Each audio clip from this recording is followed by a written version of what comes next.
Good morning, friends, my people.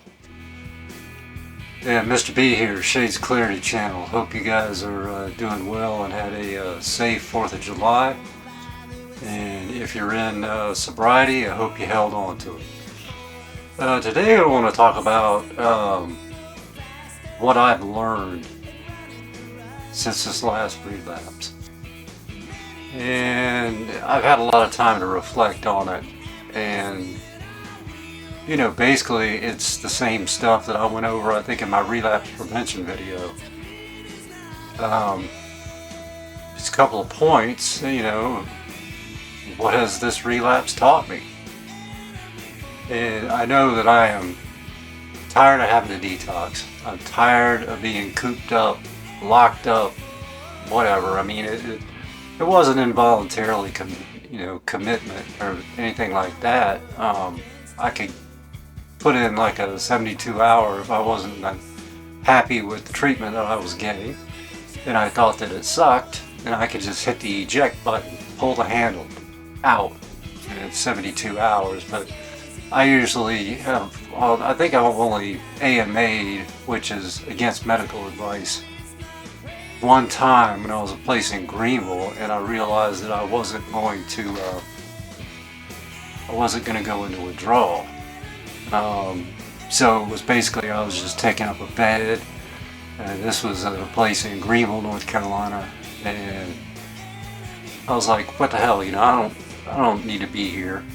So that was that, and the discharge was really easy. I just signed the form and everything. And a lot of times people think, oh, AMA against medical advice, you know, it's going to hurt my insurance. Usually it doesn't. I mean, they'll go ahead and pay it. I've yet to meet somebody that said that they were told by the insurance company that they had to pay the full amount. It's just, I don't know if it's a myth, or maybe it happens occasionally, or it happens in certain circumstances. I'm not sure, but that was the only time I did it. I just told them, well, I don't want to take up a bed, and I feel okay. I hadn't been drinking that long. That was a while back, last year maybe, I think. But yeah, I'm tired of having to take time out of work, and just, you know, you never know what you're going to see when you get there. It could be a really cool crowd, or it could be just a group of felons that want to, and I mean nothing against felons, they're completely welcome here, but bad ones. This last round, there was one person there that just absolutely just created chaos day after day after day, and I could not wait to get away from that guy. I've never seen any kind of behavior like it. It just was god awful, the way he was talking to staff, the way he was talking to his peers, the way he was just talking, wanting to get into physical altercations with people. I'm just, you know, over it. Completely over it. Another thing is wasting money. I think that's in one of my other videos. I mean, God knows, I don't know how much money I've spent. If I could take back all that money, it probably would just be staggering, the amount that I could have saved and put in the bank, and had a nice, better cushion than I do now. Yeah, so I mean, you stop the drinking, start living, and your bank account will rise up if you're into saving money. If you're into blowing money and you don't care, and you just don't care about it, well, then this message may not be for you, but for me, I like to save money. My driver's license situation is not the best. I had to blow and go on my car, and through one event that was my fault and another event that wasn't, they pulled my license in 2018. So I haven't been able to drive, you know, legally. I still haven't gotten inside a car, and I'm afraid I'm going to forget how to drive once I get it back. Good.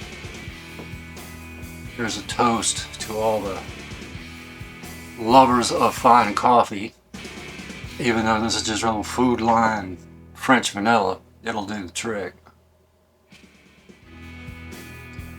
So also, I'm not special. You know, I know that. We're all in this together. If you're struggling, if you're looking to get sober, I've only been sober, I want to say, a week and about 11 days sober. So if you're new to sobriety, then hop on the train with me. We'll do it together. I think that's very important. That's why I designed this channel. It was to be helpful, for me to offer my experiences in hope that it would help someone else have fun doing it and to keep myself sober. And the last one has been making the videos is not that hard. It's getting sober and staying sober. Even getting sober is not the hardest part, because like I said, I go in binges. I'll drink 5, 6, 7 days and then there's a problem. It's not sustained drinking, and that's even more worse for the brain, especially if you've suffered the kindling effect. And that's, if you want to read about that, that's in one of my other videos. Also, Backcountry has a really good video on kindling and the chemistry of what actually happens in that situation where your receptors and brain get primed for withdrawals, or it can make your cravings even worse, and also cause you to experience very terrible withdrawal symptoms in a short amount of time. It takes less alcohol for you to reach that point where you're going to have a withdrawal. Yeah, I'm not special. I'm a person just like you. We've got better things to do, to quote Ian MacKaye of Minor Threat. Familiar with them? They're a great straight edge band, old hardcore band out of DC back in the early 80s. Good messages in there. Anti-racism, you know, living clean, the straight edge lifestyle. That's the lifestyle I led all through high school when I was skateboarding a lot and surfing. I just wanted to keep my body lean and my mind clean. And that's just sort of how it was. Also, to be not special, you know, I want to live up to the purpose of this channel. And twice, you know, I had to come clean. Well, maybe 2.5, because one really didn't count. I didn't go to rehab, I think. I just mentioned that I had slipped up. Not quite sure which video that is. But anyway, yeah, I mean, it's happened, you know, chronic relapse. Hopefully, you know, my higher power will dictate where I'm going to go with that. All I have to do is place my trust in him. I view it as a gender-specific entity. I hope that doesn't offend anybody. I just consider it a masculine higher power, and that's perfectly fine. You can choose whatever you want. Doorknob, the group, if AA is your thing, the group as a collective. It could be, I've been told it's something that you can't manipulate, so that takes out the group, but I don't agree with that assessment. And also, to keep myself in check, I gotta go back to AA.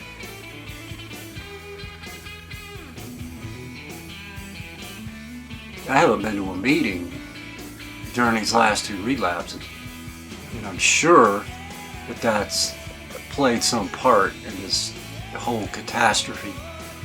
I found out yesterday that I didn't lose my job.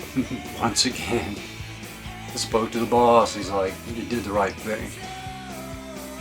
I told him that because of the health scare and the things that were on my mind and bothering me. My father had to have a heart procedure done. That hit right about the time that a few days after that, I knew I was going back to rehab.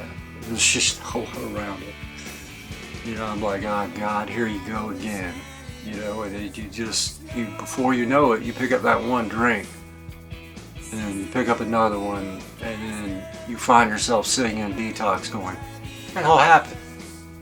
You know, I was doing really well, and then fearing, you know, I don't want to lose subscribers over, well, he just can't, he's not practicing what he's preaching. You know, I don't want that kind of sentiment. I don't want that kind of attitude. I'm an honest person. I try to follow an honest program, and that's that. But yeah, return to AA, just reflecting on everything, just to recap, the money, just health, you know, general health, mind and body, spirit. Found out through an ultrasound that I had a cyst on my liver. You know, I don't know what the course of action for treatment for that is, or if it just goes away on its own. I'm not sure. I have to go back to the gastroenterologist in about a month for a follow-up, and I got to get like an abdominal scan, because I lost, I don't know, 30 pounds in over a year. I think I went from, I don't know, 170 to about 140. And it's all because of drinking, that stress. You know, I was coming off of, you know, that alcoholic induced, fueled, very destructive and toxic relationship. And now that that's gone, you know, there's really not that much stress. I was worried about losing a job, but you know, like I said, the boss said you did the right thing, and I just came clean while I'm saying it. I'm pretty sure that was the last rodeo for that. It was the last rodeo for Shades, aka Mr. B. Just had enough of it. If you like the content that I'm creating, please subscribe, or hit the bell somewhere around down below, right hand corner of my shades, my little red box. It says subscribe. Yeah, do that for me if you would. I usually don't solicit that. I try to let the content dictate it. Nothing wrong with a little self-promotion, though, I do believe. That being said, at any rate, I hope you guys have a wonderful day, and I love you guys. I really do. You kind of stuck through me through that. Gained a couple subs. I thought maybe, you know, I don't want to be viewed as a fraud at all. That's why I'm completely transparent. Try to be, as much as I can be. But I just like to let you know that everything's good. I feel great. Usually do. It might be pink cloud stuff. Yeah, I hope not. But I'm feeling very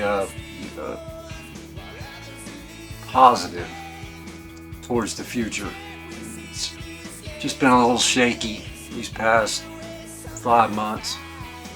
Had some successes, had some failures. That's life. You gotta deal with life on life's terms. But with that,